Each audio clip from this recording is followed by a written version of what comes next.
bade them take back with them as a colonist into their country the man who should first offer them hospitality after they quitted the temple.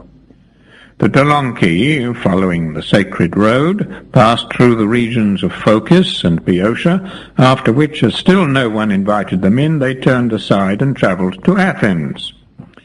Now Pisistratus was at this time sole lord of Athens, but Miltiades, the son of Cypselus, was likewise a person of much distinction. He belonged to a family which was wont to contend in the four-horse chariot races, and traced its descent to Aeacus and Aegina, but which from the time of Philias, the son of Ajax, who was the first Athenian citizen of the house, had been naturalized at Athens.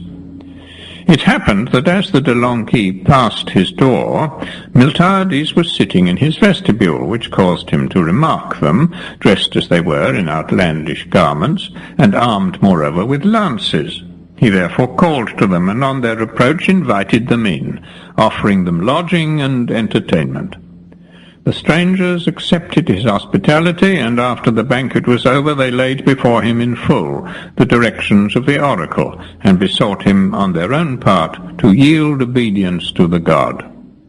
Miltiades was persuaded ere they had done speaking, for the government of Pisistratus was irksome to him, and he wanted to be beyond the tyrant's reach. He therefore went straightway to Delphi, and inquired of the oracle whether he should do as the Dolonci desired. As the Pythoness backed their request, Miltiades, son of Cypselus, who had already won the four-horse chariot race at Olympia, left Athens, taking with him as many of the Athenians as liked to join in the enterprise, and sailed away with the Dolonci. On his arrival at the Chersonese, he was made king by those who had invited him. After this, his first act was to build a wall across the neck of the Chersonese from the city of Cardia to Pactyia, to protect the country from the incursions and ravages of the Absinthians. The breadth of the isthmus at this part is 36 furlongs, the whole length of the peninsula within the isthmus being 420 furlongs. When he'd finished carrying the wall across the isthmus, and had thus secured the Chersonese against the Absinthians, Miltiades proceeded to engage in other wars, and first of all attacked the Lampsacenians, but falling into an ambush which they had laid, he had the misfortune to be taken prisoner. Now it happened that Miltiades stood high in the favour of Croesus, king of Lydia. When Croesus therefore heard of his calamity, he sent and commanded the men of Lampsacus to give Miltiades his freedom. If they refused, he said, he would destroy them like a fur.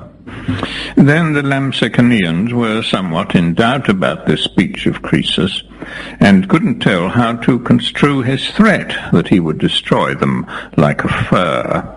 But at last one of their elders divined the true sense, and told them that the fir is the only tree which, when cut down, makes no fresh shoots, but forthwith dies outright. So the Lampsacenians, being greatly afraid of Croesus, released Miltiades and let him go free.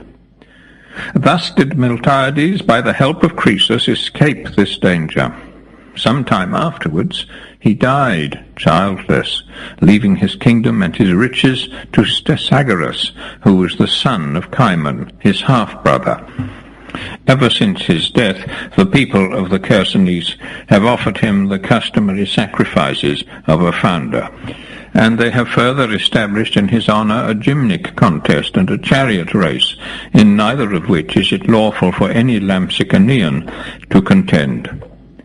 Before the war with Lampsacus was ended, Stesagoras too died childless. He was sitting in the Hall of Justice when he was struck upon the head with a hatchet by a man who pretended to be a deserter, but was in good sooth an enemy and a bitter one. Thus died Stesagoras, and upon his death the Pisistratidae fitted out a trireme, and sent Miltiades, the son of Cimon and brother of the deceased, to the Chersonese, that he might undertake the management of affairs in that quarter. They had already shown him much favour at Athens, as if, forsooth, they had been no parties to the death of his father Cimon, a matter whereof I'll give an account in another place. He, upon his arrival, remained shut up within the house, pretending to do honour to the memory of his dead brother, whereupon the chief people of the Chersonese gathered themselves together from all the cities of the land, and came in a procession to the place where Miltiadis was, to condole with him upon his misfortune. Miltiadis commanded them to be seized and thrown into prison, after which he made himself master of the Chersonese, maintained a body of 500 mercenaries, and married Hegesippla, daughter of the Thracian king Olorus. This Miltiades, the son of Cimon, had not been long in the country when a calamity befell him yet more grievous than those in which he was now involved. For 3 years earlier he had had to fly before an incursion of the Scyths. These nomads, angered by the attack of Darius, collected in a body and marched as far as the Chersonese. Miltiades didn't await their coming, but fled, and remained away until the Scyths retired, when the Dolonci sent and fetched him back. All this happened 3 years before the events which befell Miltiades at the present time. He now no sooner heard that the Phoenicians were attacking Tenedos than he loaded 5 triremes with his goods and chattels, and set sail for Athens. Cardia was the point from which he took his departure, and as he sailed down the Gulf of Melos, along the shore of the Chersonese, he came suddenly upon the whole Phoenician fleet. However, he himself escaped with 4 of his vessels, and got into Imbrus, 1 trireme only falling into the hands of his pursuers. This vessel was under the command of his eldest son, Metiacus, whose mother wasn't the daughter of the Thracian king Olorus, but a different woman. Metiacus and his ship were taken, and when the Phoenicians found out that he was a son of Miltiades, they resolved to convey him to the king, expecting thereby to rise high in the royal favour. For they remembered that it was Miltiades who counselled to the Ionians to hearken, when the Scyths prayed them to break up the bridge and return home. Darius, however, when the Phoenicians brought Metiacus into his presence, was so far from doing him any hurt that he loaded him with benefits. He gave him a house and estate, and also a Persian wife, by whom there were children born to him who were accounted Persians. As for Miltiades himself, from Imbrus he made his way in safety to Athens. At this time the Persians did no more hurt to the Ionians, but on the contrary, before the year was out, they carried into effect the following measures, which were greatly to their advantage.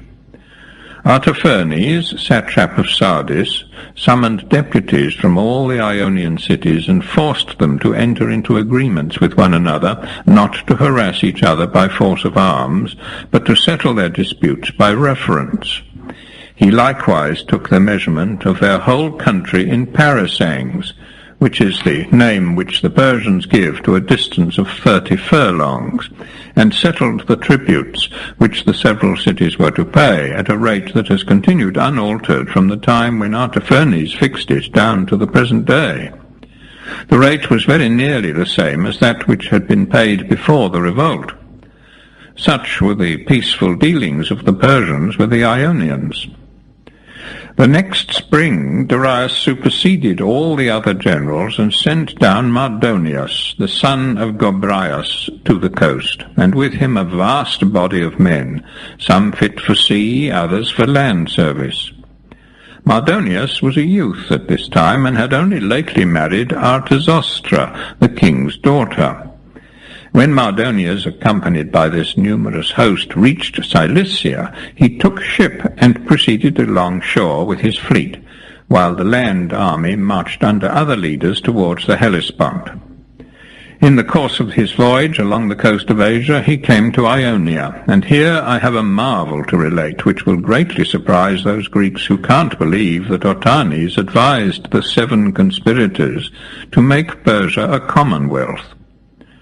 Mardonius put down all the despots throughout Ionia, and in lieu of them established democracies. Having so done, he hastened to the Hellespont, and when a vast multitude of ships had been brought together, and likewise a powerful land force, he conveyed his troops across the strait by means of his vessels, and proceeded through Europe against Eretria and Athens.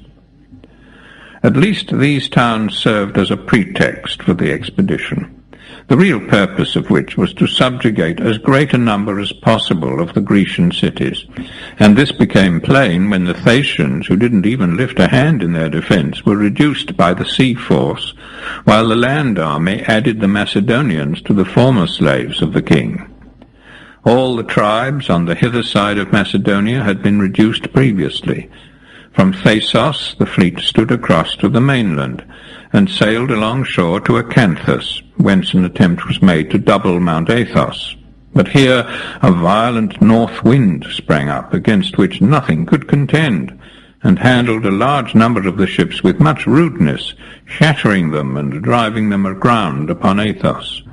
It is said the number of the ships destroyed was little short of 300, and the men who perished were more than 3,000.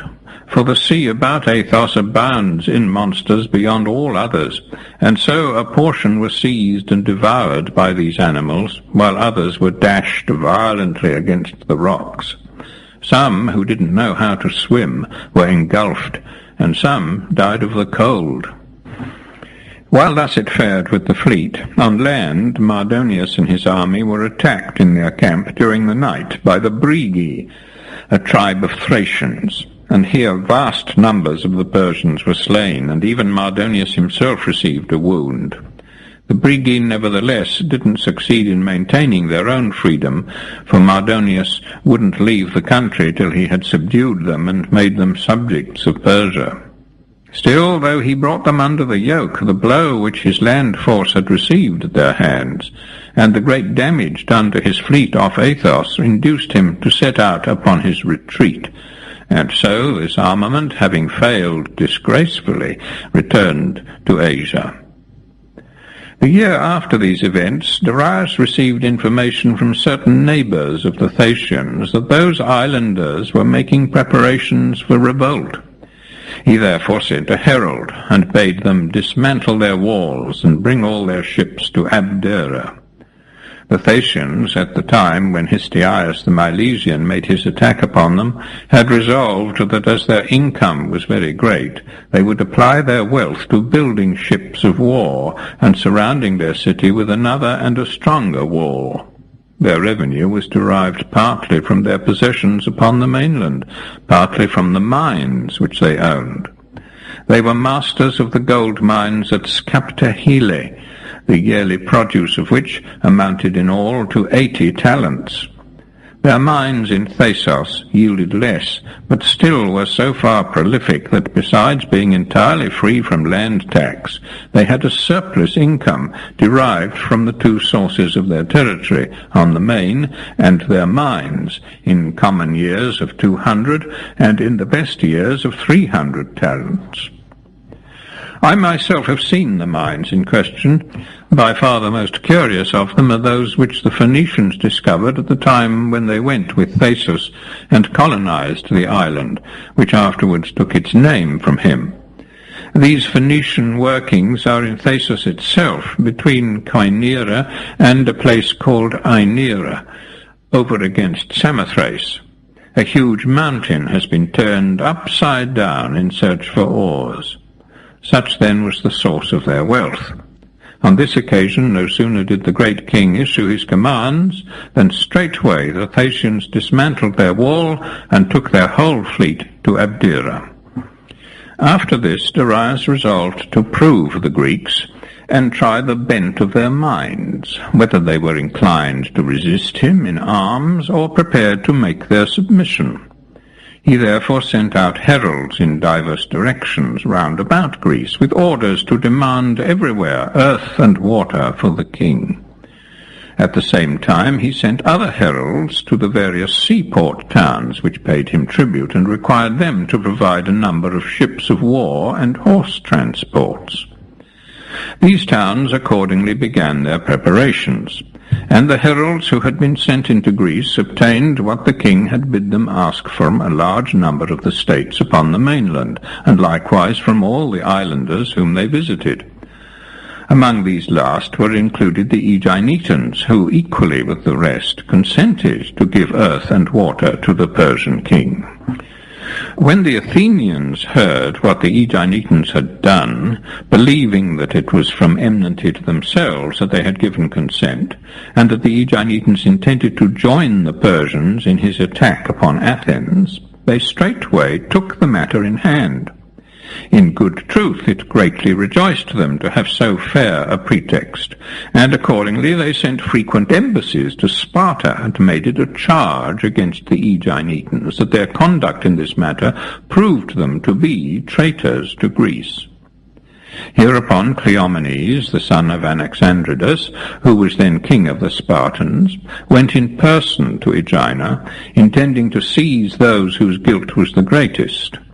As soon, however, as he tried to arrest them, a number of the Aeginetans made resistance, a certain Creus, son of Polycritus, being the foremost in violence. This person told him he should not carry off a single Aeginetan without it costing him dear. The Athenians had bribed him to make this attack, for which he had no warrant from his own government. Otherwise both the kings would have come together to make the seizure. This he said in consequence of instructions which he had received from Demaratus. Hereupon Kleomenes, finding that he must quit Aegina, asked Creus his name, and when Creus told him, "Get thy horns tipped with brass with all speed, O Creus," he said, "for thou wilt have to struggle with a great danger." Meanwhile Demaratus, son of Ariston, was bringing charges against Kleomenes at Sparta. He too, like Kleomenes, was king of the Spartans, but he belonged to the lower house, not indeed that his house was of any lower origin than the other, for both houses are of one blood, but the house of Eurysthenes is the more honoured of the two, inasmuch as it is the elder branch. The Lacedaemonians declare, contradicting therein all the poets, that it was King Aristodemus himself, son of Aristomachus, grandson of Cleodius, and great-grandson of Hyllus, who conducted them to the land which they now possess, and not the sons of Aristodemus. The wife of Aristodemus, whose name, they say, was Argaia, and who was daughter of Ortesian, son of Tisamenus, grandson of Thersander, and great-grandson of Polynices, within a little while after their coming into the country, gave birth to twins. Aristodemus just lived to see his children, but died soon afterwards of a disease. The Lacedaemonians of that day determined, according to custom, to take for their king the elder of the two children. But they were so alike, and so exactly of one size, that they couldn't possibly tell which of the two to choose. So when they found themselves unable to make a choice, or haply even earlier, they went to the mother and asked her to tell them which was the elder, whereupon she declared that she herself didn't know the children apart, although in good truth she knew them very well, and only feigned ignorance, in order that, if it were possible, both of them might be made kings of Sparta. The Lacedaemonians were now in a great strait, so they sent to Delphi and inquired of the oracle how they should deal with the matter. The Pythoness made answer, "Let both be taken to be kings, but let the elder have the greater honour." And so the Lacedaemonians were in as great a strait as before, and couldn't conceive how they were to discover which was the firstborn, till at length a certain Messenian, by name Panites, suggested to them to watch and see which of the two the mother washed and fed first. If they found she always gave one the preference, that fact would tell them all they wanted to know. If, on the contrary, she herself varied, and sometimes took the one first and sometimes the other, it would be plain that she knew as little as they, in which case they must try some other plan. The Lacedaemonians did according to the advice of the Messenian, and without letting her know why, kept a watch upon the mother, by which means they discovered that whenever she either washed or fed her children, she always gave the same child the preference. So they took the boy whom the mother honored the most, and regarding him as the firstborn, brought him up in the palace. And the name which they gave to the elder boy was Eurysthenes, while his brother they called Procles. When the brothers grew up, there was always, as long as they lived, enmity between them, and the houses sprung from their loins have continued the feud to this day. Thus much is related by the Lacedaemonians, but not by any of the other Greeks. In what follows I'll give the tradition of the Greeks generally. The kings of the Dorians, they say, counting up to Perseus, son of Danae, and so omitting the god, are rightly given in the common Greek lists, and rightly considered to have been Greeks themselves, for even at this early time they ranked among the people. I say up to Perseus, and not further, because Perseus has no mortal father by whose name he's called, as Heracles has in Amphitryon, whereby it appears that I've reason on my side, and am right in saying up to Perseus. If we follow the line of Danae, daughter of Acrisius, and trace her progenitors, we shall find that the chiefs of the Dorians are really genuine Egyptians. In the genealogies here given, I followed the common Greek accounts. According to the Persian story, Perseus was an Assyrian who became a Greek. His ancestors, therefore, according to them, were not Greeks. They don't admit that the forefathers of Acrisius were in any way related to Perseus, but say they were Egyptians, as the Greeks likewise testify. Enough, however, of this subject.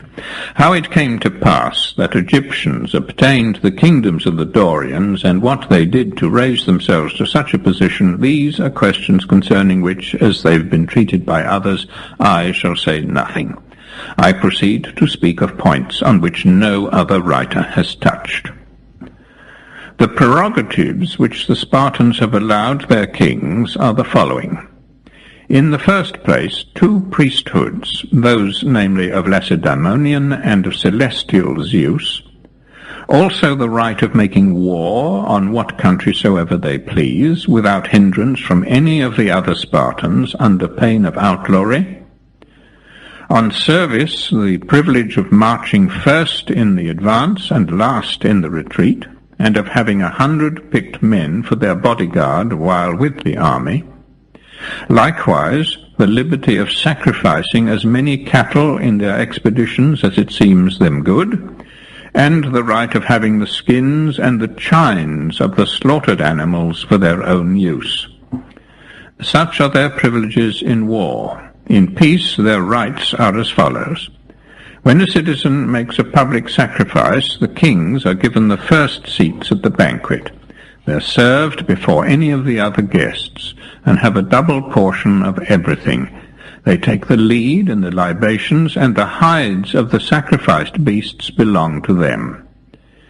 Every month, on the first day, and again on the 7th of the first decade, each king receives a beast without blemish at the public cost, which he offers up to Apollo. Likewise a medimnus of meal, and of wine a Laconian quart. In the contests of the games, they have always the seat of honor. They appoint the citizens who have to entertain foreigners. They also nominate, each of them, 2 of the Pythians, officers whose business it is to consult the oracle at Delphi, who eat with the kings, and like them live at the public charge. If the kings don't come to the public supper, each of them must have 2 koinexes of meal and a koitele of wine sent home to him at his house. If they come, they are given a double quantity of each, and the same when any private man invites them to his table. They have the custody of all the oracles which are pronounced, but the Pythians must likewise have knowledge of them. They have the whole decision of certain causes, which are these, and these only. When a maiden is left the heiress of her father's estate and has not been betrothed by him to anyone, they decide who is to marry her. In all matters concerning the public highways they judge, and if a person wants to adopt a child, he must do it before the kings. They likewise have the right of sitting in council with the 28 senators, and if they aren't present, then the senators nearest of kin to them have their privileges and give 2 votes as the royal proxies, besides a 3rd vote which is their own. Such are the honours which the Spartan people have allowed their kings during their lifetime. After they're dead, other honours await them. Horsemen carry the news of their death through all Laconia, while in the city the women go hither and thither drumming upon a kettle. At this signal, in every house 2 free persons, a man and a woman, must put on mourning, or else be subject to a heavy fine. The Lacedaemonians have likewise a custom at the demise of their kings, which is common to them with the barbarians of Asia, indeed with the greater number of the barbarians everywhere, namely that when one of their kings dies, not only the Spartans, but a certain number of the country people from every part of Laconia are forced, whether they will or no, to attend the funeral. So these persons and the Helots, and likewise the Spartans themselves, flock together to the number of several thousands, men and women intermingled, and all of them smite their foreheads violently, and weep and wail without stint, saying always that their last king was the best. If a king dies in battle, then they make a statue of him, and placing it upon a couch right bravely decked, so carry it to the grave. After the burial, by the space of 10 days, there is no assembly, nor do they elect magistrates, but continue mourning the whole time. They hold with the Persians also in another custom. When a king dies and another comes to the throne, the newly made monarch forgives all the Spartans the debts which they owe either to the king or to the public treasury. And in like manner among the Persians, each king, when he begins to reign, remits the tribute due from the provinces. In one respect, the Lacedaemonians resemble the Egyptians. Their heralds and flute players, and likewise their cooks, take their trades by succession from their fathers.